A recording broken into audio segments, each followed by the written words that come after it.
Today my heart is heavy as I reflect on the recent tragedies, the deaths, and the incidents of racialized violence all across our country. I am shocked and I'm angered by the tragic deaths of George Floyd in Minneapolis, Breonna Taylor in Louisville, and Ahmaud Arbery in South Georgia. And now police are in the crosshairs of rioters all across the country. Just as we were easing our way into a new normal from the COVID-19 pandemic, there's another lethal pandemic in our world that no amount of PPE will protect us from. This villainous disease is disrespect. The inoculation against it, called civility, is at an all-time low. Jesus' words about treating people the same way you want to be treated, it's commonly known as the Golden Rule. Now here's how it reads. Therefore, treat other people in the same way you would like to be treated. It says to take some time to think it through and decide for yourself how you would like to be treated, and then treat every other person in that exact same way. I think I'm a lot like you. I would like to be treated respectfully, courteously, and kindly.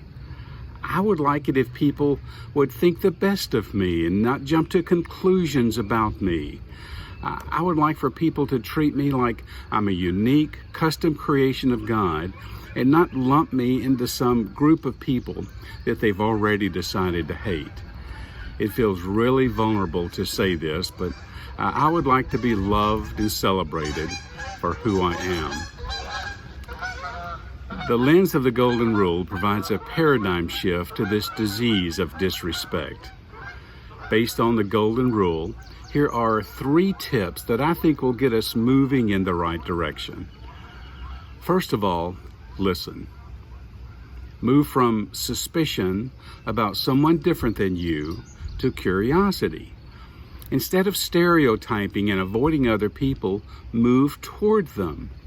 Listen to the voices that you don't normally hear.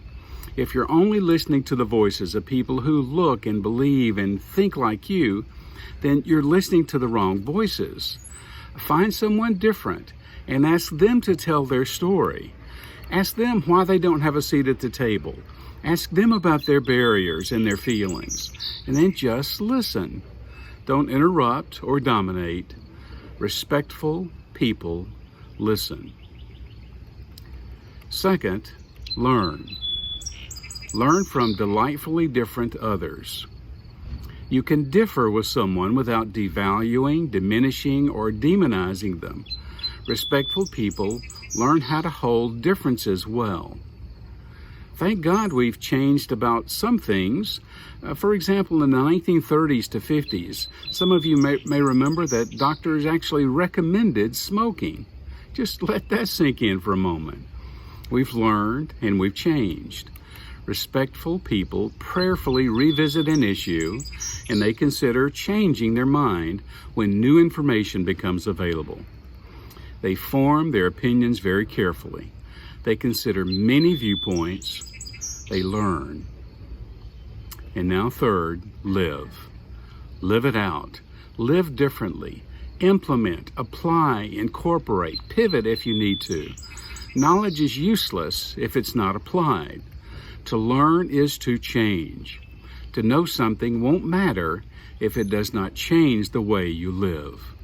For example, respectful people carefully learn to choose their words. They learn to be kind. They're inordinately courteous to other people. In 1519, Captain Hernan Cortez landed in Veracruz to begin his great conquest. Upon arriving, he gave an order to his men to burn the ships. You see, retreat is easy when you have an option. For him, walking away was no longer an option. The lesson? We're not going back. This disease of disrespect is exposed. It's time to treat it. Walking away from it is no longer an option. It is time.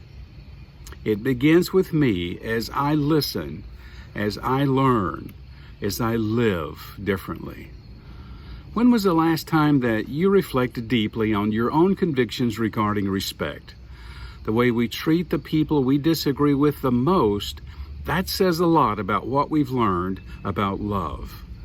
We'll know we're growing when our love for people supersedes our opinion about them.